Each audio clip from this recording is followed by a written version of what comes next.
Hey everyone, this is Brian from the Tennis IQ podcast. Josh and I hope that you are enjoying the content and discussions that we put out week after week.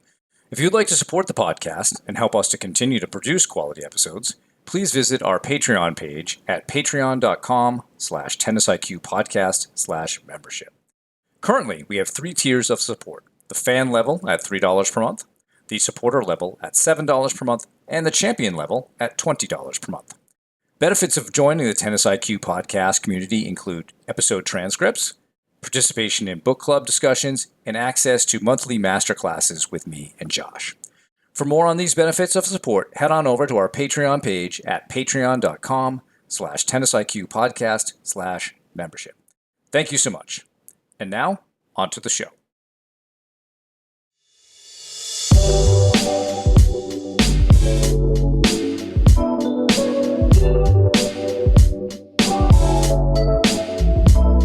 Hello and welcome to the Tennis IQ podcast. I'm Brian Lomax. And I'm Josh Berger. And in today's episode, we are going to be talking about trust and commitment, specifically commitment to a game plan. And we're going to talk about it in a few different ways, a few different sort of levels, I guess we could say.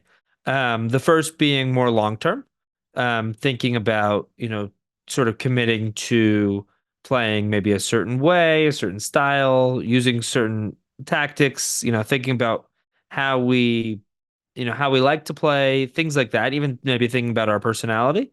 Also, then sort of level 2 or the next step would be thinking about a match. Okay, how can I commit to playing the way that I want to play going into a match? And then the last piece would be going into a point, sort of that in-between point time. How can we really focus on that trust and commitment piece during that time? So I think we can start with sort of the long-term piece, thinking about how a player can, focus on how they want to play in general. More long-term, more thinking about their development, things like that.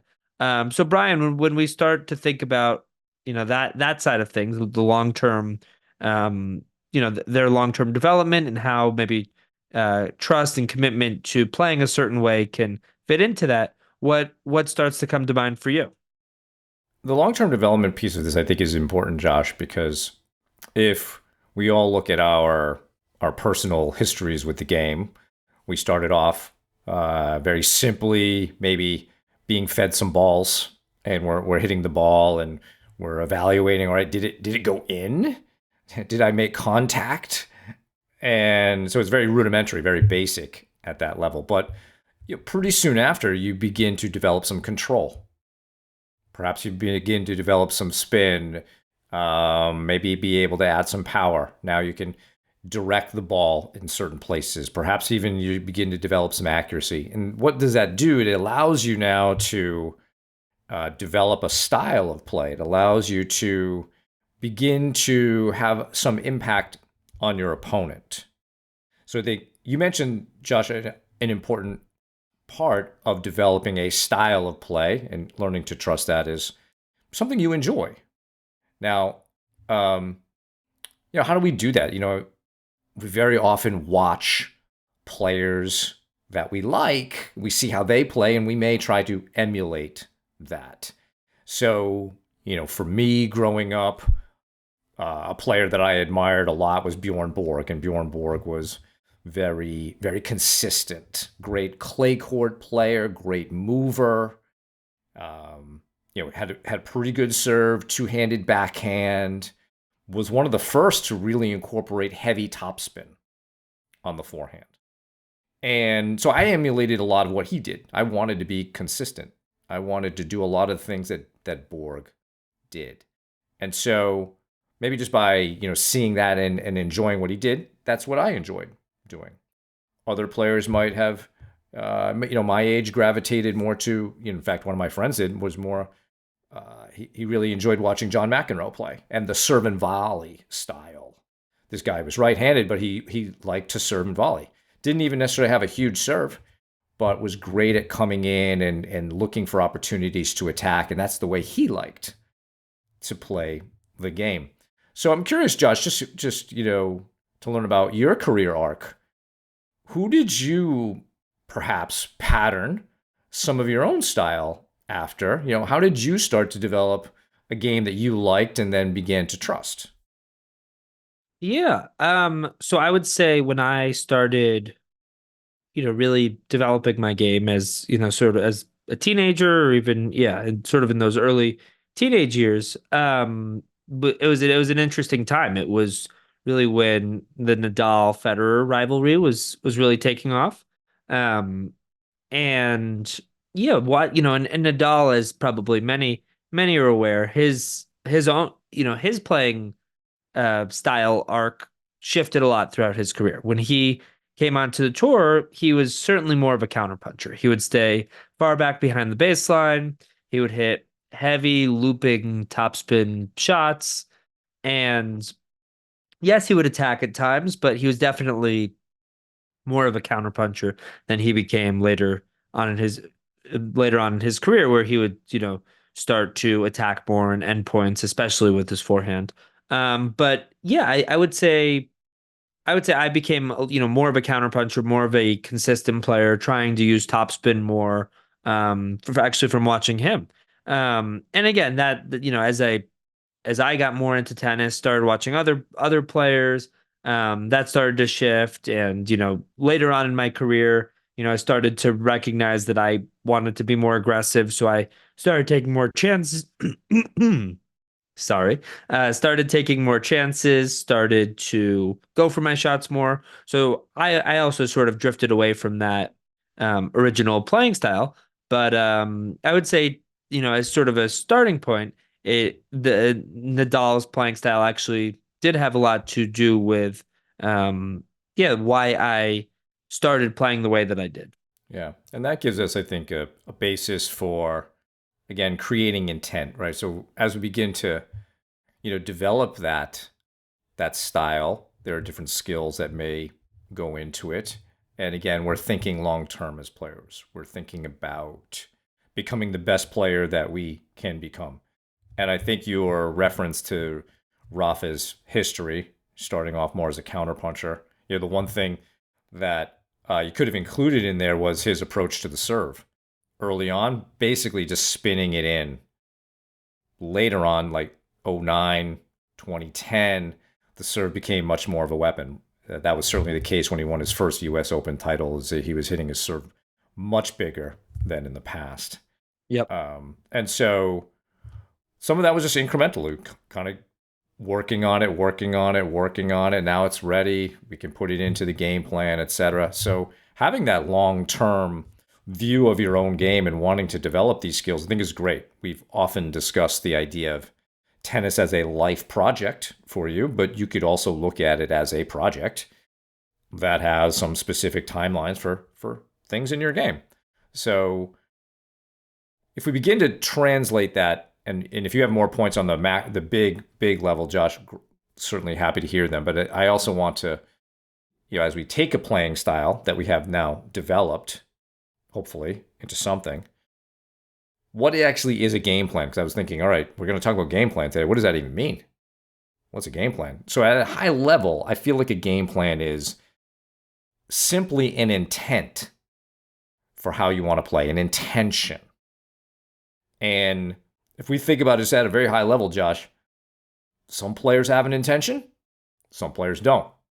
I think we want to juxtapose the pros and cons of some of that. So as you begin to develop a style, now you can start to go a little bit deeper and say, all right, how do I intend to play this match? How do I intend to play this opponent? And then, of course, you're using your particular style. So I just want to get your sense of that basic definition of a game plan. And is that something we can work with as we add more specifics to it? I would agree in terms of that as a starting point, in terms of, that intent, that intention, trying to play in a certain way rather than going to the court and saying, okay, I'm going to figure things out. Being able to, yeah, to have a very clear idea about how you want to play. And, I think that there can be different layers to that. And I think also that, the difference between a 8-year-old who's playing in their first tournament and the difference between a 45-year-old who's been, playing adult USTA tournaments for many years is going to look a little bit different, and it should.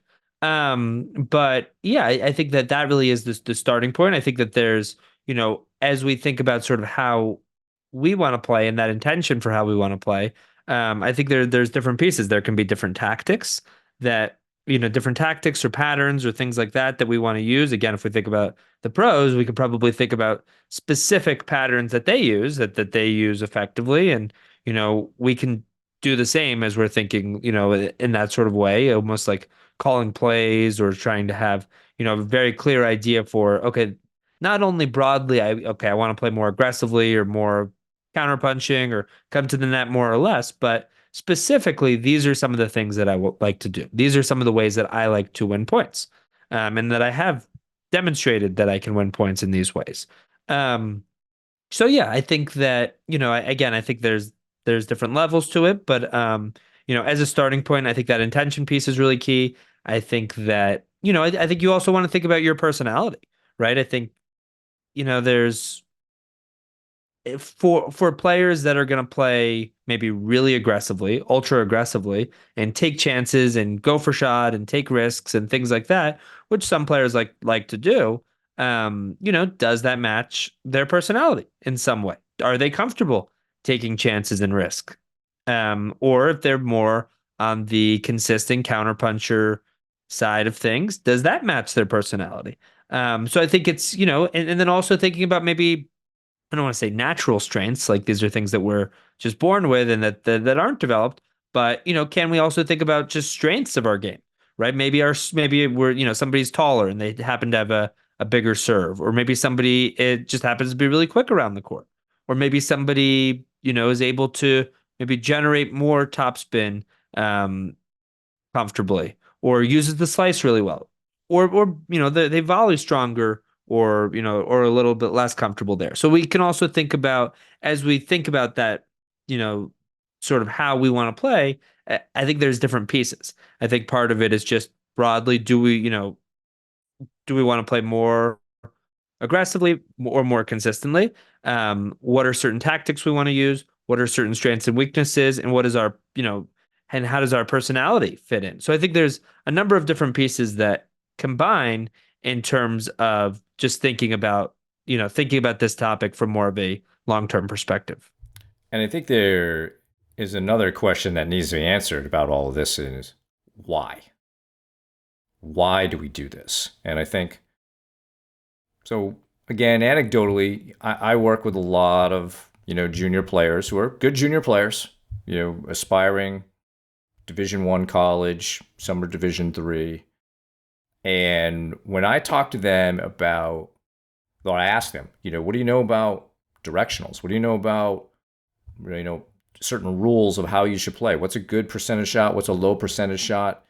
What are the basic tools and weapons that we have as tennis players? And most of them are seemingly not well educated on this point.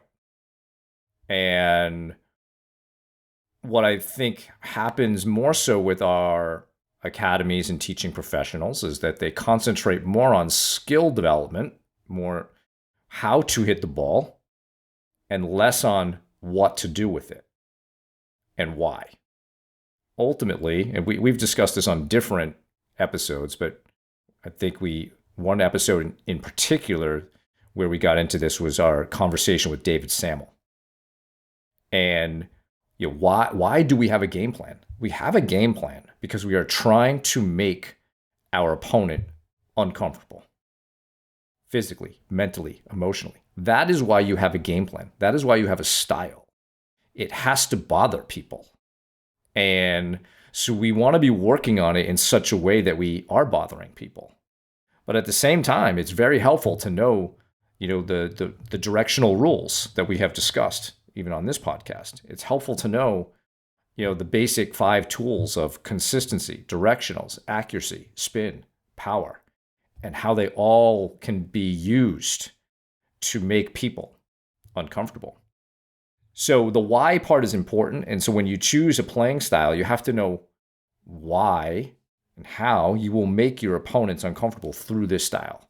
Because if you're unable to make them uncomfortable, and that will happen, right? Like Josh, if you and I were to play, somebody who is a high level Division I college player, we're not going to make them uncomfortable. Our current skill level is nothing that they haven't seen before. So that's just, because there's such a difference in level. And so as players, grow into their games, they're going to face matches, or have matches in which they don't really make the opponent very uncomfortable just because of experience. But the goal is to get over that and get through that and develop ball quality so that they can. So, the reason I'm highlighting this is that you should always know why you're putting something into your game, and you should know what purpose it's going to serve you on the court. And the simpler you can keep it, the better. We don't want to have a player who is more of a chameleon who says, oh, well, against this type of player, I'll do this type of player, I'll do that. Because that's not what we see at the elite level. The elite level game plan is somebody taking their strengths and imposing those on the opponent. Very often it's against their weakness, but not always. Sometimes you'll see somebody exploit a strength, and I was thinking about Nadal again. And somebody he really struggled with early on in his career was James Blake. James Blake would attack Rafa's forehand with his forehand. He'd open it up and just hit lasers in there. Now that was great because that's James can do that. And James can move as well as Rafa in terms of chasing balls down. And I was looking at their head-to-head this morning. Rafa, James won the first 3 times, twice in straight sets. Rafa won the next 4, but never beat Blake in straight sets. James always won a set, and he did it by attacking Rafa's strength. So, when we talk about strengths, it doesn't have to be against a weakness. It often is, but it often can be, let me break down that player's, better side. So I'm just going to stop there for a sec, Josh, just get your thoughts on what I've said with respect to purpose and developing the style and having kind of a master plan, really, for why you're doing this. Yeah, I mean, I think one thing that I would add is, yes, a big piece of it is, can we make our opponents uncomfortable? Can we, put them in maybe tough positions, just like James Blake did for Rafael Nadal. But I think another piece is it can make us feel more comfortable. It can give us a certain sense of, comfort, certain sense of. I think what it can do when we're really clear about how we want to play is it opens up space for us to focus on other things rather than us second guessing ourselves, getting a short ball and deciding what we want to do with it.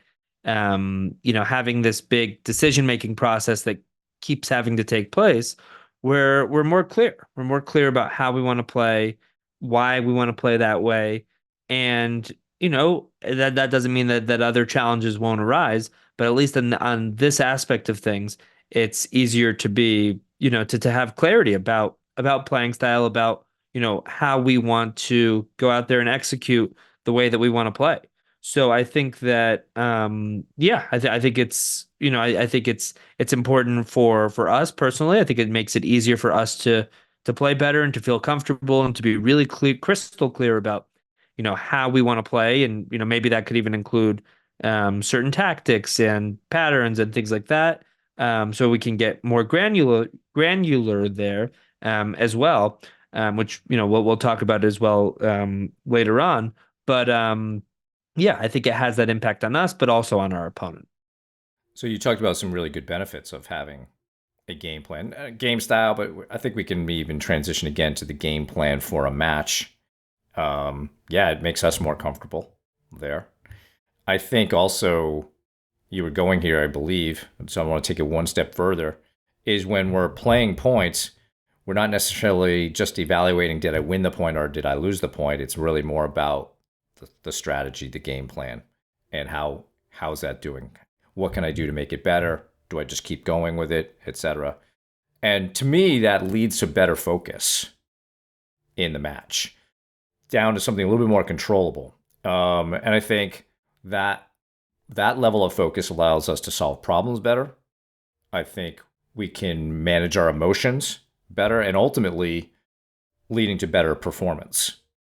And the commitment part that you brought up earlier, kind of with the whole title of this episode, is really important. If I think about some of my best performances as a singles player, that commitment was there. Really looking to play a specific way and not letting myself be derailed from that by a few points here and there, or even a few games here and there. Um, so that is important. I think. What are your thoughts on how one crafts a game plan for a match?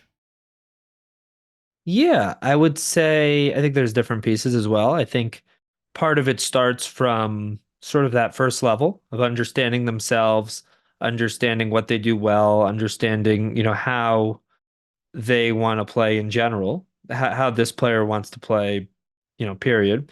And then I think there's other factors, right? We can think about the opponent. Maybe we've played that opponent before, maybe we haven't. Maybe if we haven't, maybe we've heard some things about them or seen a video of them or something like that. Um, so I think it's a combination of, yeah, understanding yourself and then starting to build an understanding of your opponent. Maybe you played them 6 months ago and you can think back to their strengths and weaknesses and what worked against them and what didn't work against them. But I think it starts with, yeah, sort of that combination of those two pieces. Again, there may be situations where you're playing somebody and you have no idea how they play, right? But in many cases, you have at least some sense of that. So I think it's it starts with that really clear understanding of yourself, and then moving on to, okay, this is how my opponent plays, this is their strengths and weaknesses, and then how can I best utilize my game to try to, as you said, Brian, try to make them uncomfortable. But what are maybe some of the specific tactics, specific ways of playing that I can use to be most effective, right? Can maybe I um maybe I hit my forehand really flat, right? Like a James Blake. Okay, how can I use that to put a lot of pressure on my opponent? Maybe I am great at neutralizing the first serve return. Okay, how can I, use that against my opponent? And maybe I know something about them in order to, give myself that little bit of an advantage. As we talked about, at the pro level, even the top players in the world, the top, number one player, top five in WTA and ATP only win, let's say, somewhere between 53 and 55% of their points. So we're talking very small margins here between winning and losing. Yes, sometimes there are matches that are 6-0, 6-0. They're rare. But generally at any level, the margins are small. So being able to make small adjustments, being able to be really clear about that game plan going into a match can be the difference maker, right? Just as we talked about, different aspects of the mental game being the difference maker, being really clear strategically and tactically about how we want to approach a match and sort of coming up with that game plan can be the difference maker as well. And I think as well, and maybe another piece here is when it comes to that game plan, that can be sort of a game plan in terms of tactics or strategy. And it could also be sort of our mental game plan. Okay, mentally, what am I trying to do out there? Maybe for certain players, it has to do with the routine. Maybe for a particular player, they're still working on building that consistency as it relates to their routine. Which is true for many of the players that I work with, and they're somewhere along that process. So maybe it has to do with that. Maybe it has to do with yeah, just being able to reset. Maybe it has to do with the way that they're communicating with themselves out there. So can we come up with a mental game plan? I think with a lot of these things, um, it's about being more process focused. If we can focus on how we want to play, both again, big picture. If we can focus on how we want to play going into a match, both physically, okay, this is what I'm trying to do. Mentally, this is how I want to be. This is what I want to do. If we're thinking in that way, really we are going to be more process focused, right? We're going to be more process focused, more process oriented rather than focusing so much on outcomes and results, thinking I want to win this match, thinking I want to get to the next round of the tournament, thinking that I want to improve my UTR, or alternatively, I don't want to lose. I don't, what are people going to say? How is this going to impact my UTR negatively or my ranking or WTN or whatever it may be?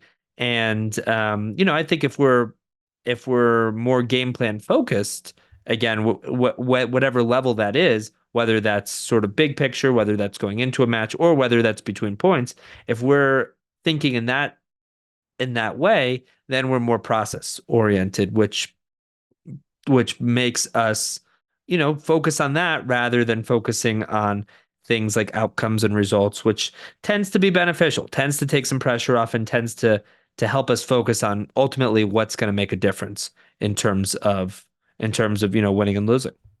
So I think you've given us some really good things to think about. Now, perhaps more practically, how do we do it? I think writing some of this down is helpful. I often use a match worksheet, sort of some of the pre-work that goes into it is process goals. What do we want to do? Some game plan reminders and some mental reminders. And this just gives us a way of thinking about the match a little bit more deeply than just showing up and responding to whatever happens out there. And I think that kind of hits all of those points that you were mentioning, Josh. That we want to be more process focused. We want to understand our game plan, and maybe we can direct it at this opponent. We know what we want to do against this player. And then, all right, what are some mental reminders I want to have? And they could be perspectives and mindsets. It could be, I want to make sure I'm using my self-talk out loud between points. Things like that. So taking that time to think about it and then really committing to this is what I'm going to do. We don't want to just write it and then put it aside. We want to make sure that we're embodying this. Another way a player could do this also is to talk to their primary coach or some sort of trusted advisor who knows their game, and they just want to talk it through. I would still like you to take notes on that and then review that going into the match so that we can really prime ourselves to play this way. That's really the reason, I think, for the discussion and for the journaling or the note taking is it helps to prime ourselves to do this work rather than not.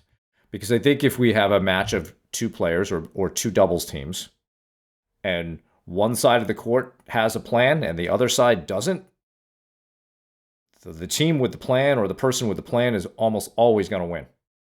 If the level is relatively similar. And I'm sure everybody listening can probably reflect on moments where they played with a plan and what that felt like, and moments when they didn't. And this, like you said, Josh, it just makes the whole thing more process oriented than result oriented. And I think that works at the point level also. So really crafting that is important because I mentioned we would kind of compare and contrast not having a plan. I think when you don't have a plan, yes, you become more emotionally tied to the outcome of points. You are now more or less just getting the ball in and seeing what happens. That's not really playing tennis. That's just more or less reacting to what somebody else is doing. And you can win to a certain point with that, but your game will stagnate and it won't grow. You have to, to me, this is another level of developing your own tennis IQ, your own competitive IQ, is to take your skills and then begin to put them into coherent styles of play, which then lead to coherent game plans on the court. And then you practice those things and you practice them. And the commitment and the trust part is super important because what if you have a tactic that you want to employ? It's the first point of the match. You try it and it doesn't work. I may have told this story before, but I was playing somebody in a match, very fast court, indoor fast court. And this guy made the exact right play in the first point. Took my second serve, chipped and charged, and I hit a passing shot. 1 point. That's the right play. It never came back in. Rest of the match. Stayed pat. I just had to do one shot. I made one shot, and it blew up his entire plan and intention for the day. So, we have to deal with that because it's not going to work necessarily every time. And you have to deal with the fact that it might not work the first couple of times. But is it the wrong thing to do? Right? It's not so much that I win the point. Is it, all right, did I do the right thing? Yeah, I did the right thing. Okay, keep doing the right thing. That's the more important part of committing and trusting your game plan. When you don't commit, then you make decisions based on outcomes, like this person I played many, many years ago. So I just wanted to throw that out there, Josh, because your use of trust and commitment here is so important when it comes to what we're talking about. Yeah, and I think that's a great example because just because something is the right strategy, just because it's the right way of playing, doesn't mean it's going to be successful every time. And in fact, quite the opposite. It won't, right? Just like we talked about this idea of winning right around 50% of points, which you will, or have the best in the world win, really no more than 55% of their points. Even the right strategy is not going to be successful that much more than half the time. And that's okay. You don't need to be winning too much more than that. But yeah, I think it takes at least more than one attempt in order to figure out if it is the right strategy for that particular day. I think it's sort of a balancing act where we want to certainly have a strategy going into a match, but also we want to have options. We want to be able to make adjustments as needed. Because if we just say, okay, this is the way I want to play, and maybe it's not working on that particular day, maybe a particular shot isn't working, maybe we're making way too many unforced errors. I think we want to be able to make certain adjustments. That doesn't mean completely shifting who we are as a player, but I think it does mean that we are able to make certain adjustments. Maybe that means more spin. Maybe that means a little bit more height over the net. Maybe that means flattening out certain shots if we're used to, brushing up on them or hitting with more topspin. Maybe it means, that adjustment we need to make is that we need to be a little bit more aggressive certain points, which is something I've, tried doing and continue to work on, looking for opportunities to be more aggressive. So I think that, yeah, I think that there's different pieces here, but I think in general, we want to be able to, have certain ideas in terms of how we want to play, but we want to be able to trust it enough that we can give it a chance to work, right? If we try it that first time and it's not successful and then we give up on it, that's not us trusting it or us committing to that particular play. If we try it 10 times and we're not successful any of those attempts, or maybe one or two attempts, okay, then maybe we have a little bit more data to work with. So I think it's, again, if it's a completely new tactic that maybe we've never used before or we haven't used in practice, maybe then we have a little bit less runway, where maybe we don't want to keep testing it, see if it might work.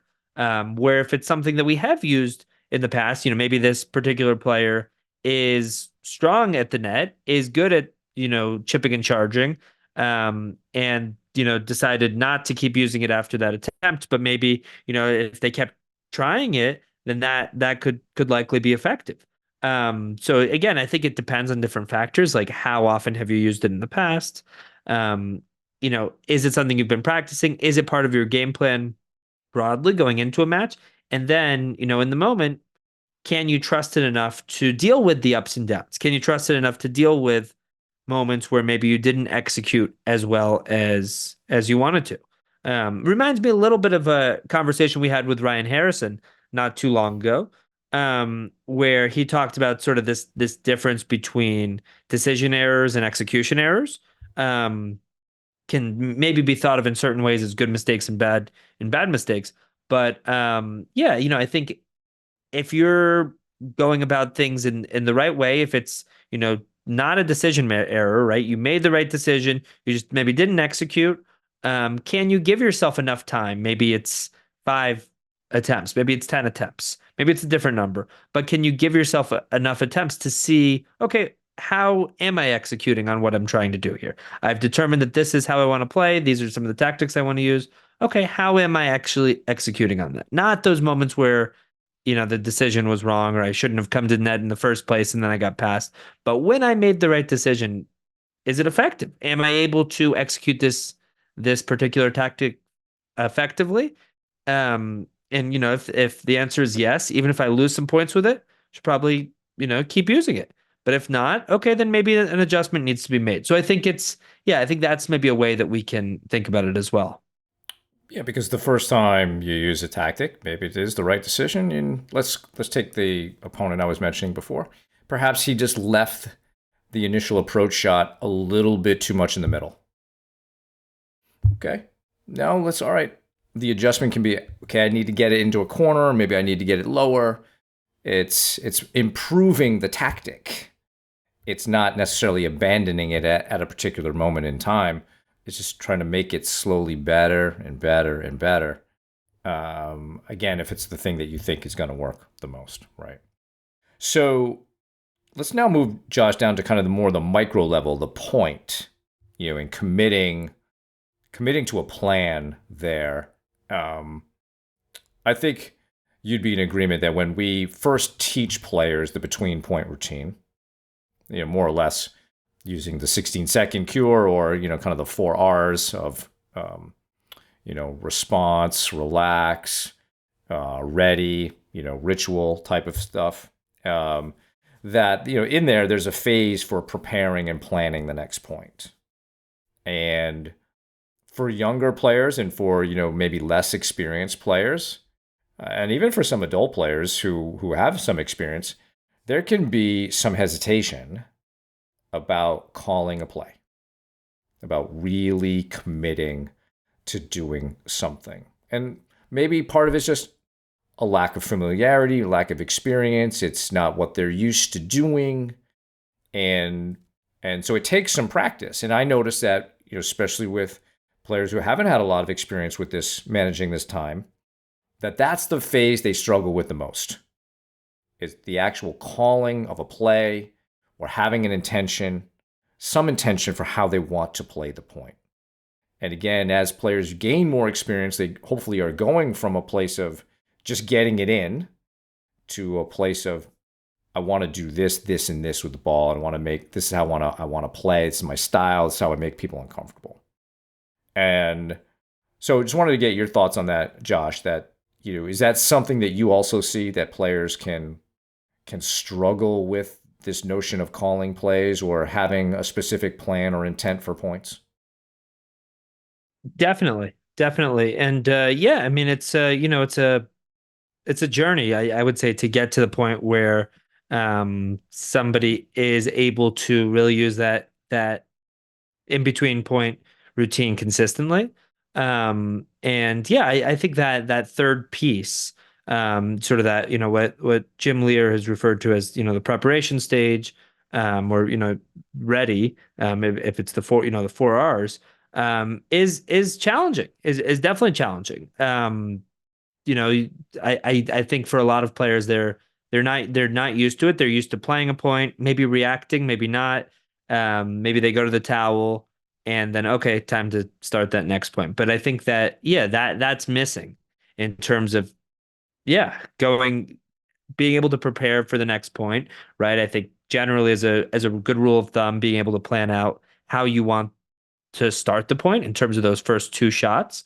So maybe that's my serve and my serve +1, or return and return +1. So maybe I want to, serving on the deuce side, I want to serve out wide, and then I want to try to set up my forehand to hit into the opposite corner, something like that. A lot easier to set up your own first 2 shots rather than thinking about what a 10, 15 shot rally could look like. Not really possible to plan that far ahead because obviously you have an opponent on the other side of the net.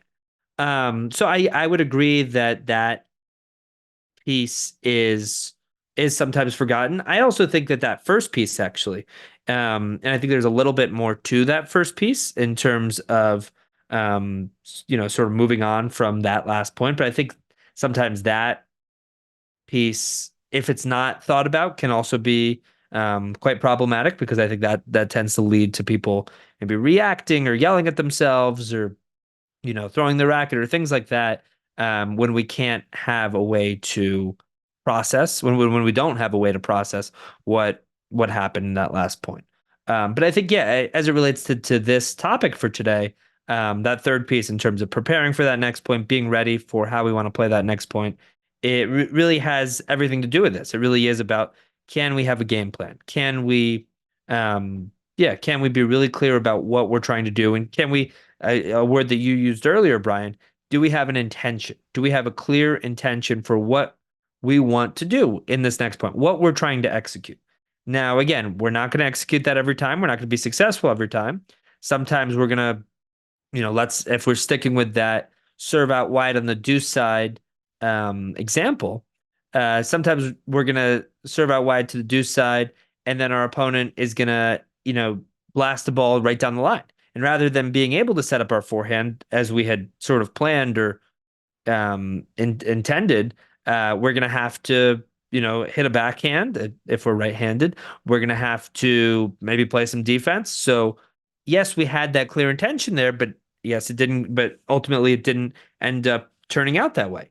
And that's going to happen sometimes as well. But I think, again, if we're thinking about the percentages, the likelihood of us being able to capitalize, to play a point in a, in a beneficial way compared to not being able to do that based on having that intention or, or not really going in with that intention, I think is a huge difference. So I think as we talk about this, point to point time in terms of trust and commitment, I think that's really key. You mentioned, some ways that the plan could manifest itself. Serve +1, return +1, or +2 on those things. It could be about a pattern of play that I want to use in this particular point, or maybe it's just an intention of keeping the ball high, keeping it low, moving a player coast to coast, those types of things, right? So those are ways to get it down to a specific plan for this point. I think this is especially important in doubles. I'm sure a lot of people listening play a lot of doubles. And people may have different philosophies on this. Some people like to communicate. Some people are okay with it. Some people are not so good with it. To me, and if we watch the pros on both ATP and WTA Tour, you see lots of communication, lots of talking going on. And I know from a personal perspective, some of my favorite doubles matches, and I won't say that I'm necessarily the greatest doubles player, but some of my favorite doubles matches over the last 20, 25 years have included point by point communication. Every point. And me and my partner were on the same page. And we're talking things through. And it's always about what are we doing next. We're rarely ruminating on what just happened and why it happened and what are we going to do? How are we going to fix this? It's always about what's next. And by that level of thinking, we're always keeping ourselves in the match. We're staying focused. Again, we're managing our emotions better, and we're more likely to have a good performance. So I think it's super important to do this in doubles. Maybe if you're playing with somebody who's into it, maybe easier to do than it is in singles. Singles, you're not letting anybody down by not calling a play. Well, you're kind of letting yourself down, but you're not letting somebody else down. And so this is, I think, a real good skill for people to practice. Play a practice match in which you simply try to have a play on every point. You may find that you get to maybe 70, 80% of the time, but what was different about those 70% of points versus the 30% of points? What are you noticing? What kinds of plays work for you? Now, a lot of times, the things that we mentioned are really more geared toward your play style. So serve +1 is going to be really for players who are, more first strike or more aggressive, or there might even be serve and volley.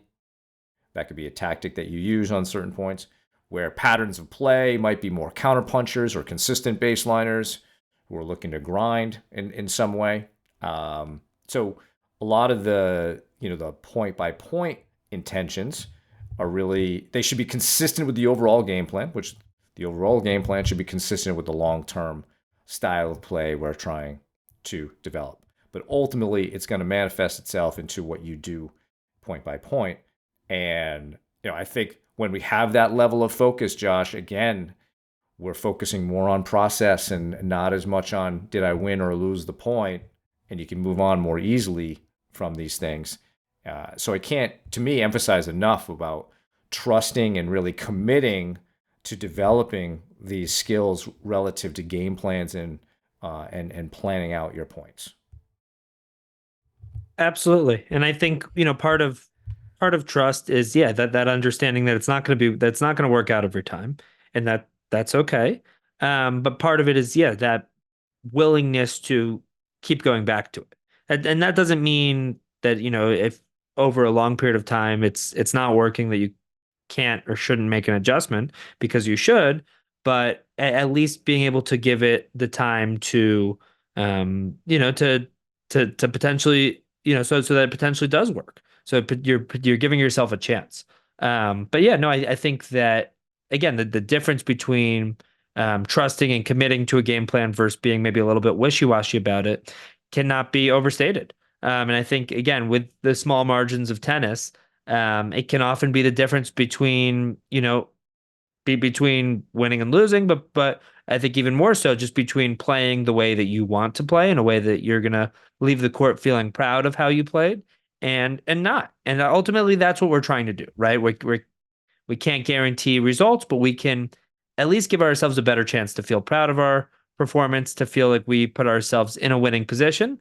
And I think that, maybe as we start to wrap things up a little bit, I think that trust and commitment can do that. I think it can give us a better chance to both put ourselves in a winning position and give ourselves a greater likelihood to be successful, because we fully bought in. We're fully bought in. We're fully committed to what we're trying to execute in that moment. There's not that, we're not leaving that space open for second guessing. We're not leaving that space open for ruminating. We're not leaving that space open for letting our mind go in all different directions. We're clear about what we're trying to do, whether that's, again, more long term, going into a match, or during a match between points, where I think that clarity can really make all the difference.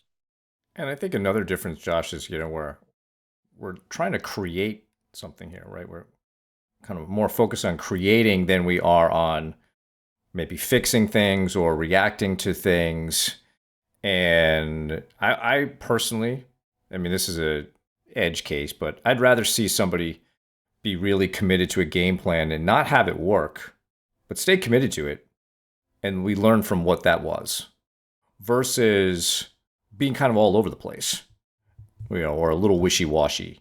We're just reacting to things, and maybe they even win that way. But I think the more that we're thinking about long-term development and looking at game plans and committing to them and really trying to make them work, that in itself is a skill that we want to, I think, foster more. Because again, we're trying to create opportunities through what we're doing. And the more you practice creating opportunities, and that probably takes some courage as well, great virtue for all of us as tennis players, but the more you're trying to create opportunities, the more in the future will come. But if you never really practice creating opportunities, they're not going to just magically appear one day because all of a sudden your forehand's bigger. So that in itself, I think, is something to focus on. Any final thoughts? No, I think I think we pretty much covered it. I think there's I think we pretty much covered sort of those three main points. And I know we've said it before, but always happy to hear from people. But we have people that will reach out to us, send us an email, tennisiqpodcast@gmail.com, and you can always feel free to do that. Tell us about some of maybe your experiences, times maybe where you've really trusted your game, really committed to playing a certain way, again, either more long term or short term, or or on the other side, maybe moments where you haven't as much. And also, if you have certain questions, maybe certain ideas for other episodes, always feel free to reach out because we've come up with certain episode topic ideas from people's feedback or from people's ideas. So always feel free to reach out. Great. Well, that's our show for today. Thank you all for listening. For more on today's episode, please check out the show notes. And as Josh mentioned, if you have feedback or questions, please email us at tennisiqpodcast@gmail.com. Also, if you're enjoying the content that Josh and I discuss on the show, please rate and review the podcast so other tennis enthusiasts can find it more easily. Additionally, to be notified of new episodes, please subscribe to the show on your podcast platform of choice, including YouTube. You can also check us out on Instagram. If you'd like to support the podcast, please visit our Patreon page at patreon.com/tennisiqpodcast/membership, where you can learn about the benefits of being part of the Tennis IQ podcast community. Thanks again, and we'll talk to you soon in our next episode.